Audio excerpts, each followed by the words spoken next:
Good morning Philippines, at nandito tayo sa Boss Batusay para magpakabit ng leather seat cover na nabili natin sa makinang event. Maaga na tayo nagpapalistap para sa pila at eto na nga yung time para baklasin yung ating seat mula sa ating ADB 160. Pangwalo tayo sa pila kaya inabot na rin tayo ng dilim. At syempre hindi natin pwede iwanan yung motor na walang upuan. Nakakatuwa lang, kapag nakikita natin yung upuan natin na nakasalang na at ginagawa.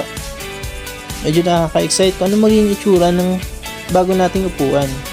At dahil since 2015 pa ang Boss Batusay, maraming rin nagpagawa dito at subok na quality ang gawa nila. Ayun nga, na-install na nga yung upuan. Hindi lang natin na-videoan nung kinabit kasi nag-ML tayo habang nag-aantay. Kitang-kita mo yung texture na which is yung hinahanap natin as a rider sa isang upuan. Mas magiging makapit ng pag-upo dito. At syempre, quality din ng look. Available din ng ibang design kagaya ng camelback at yung racing seat sa Boss Batusay PH.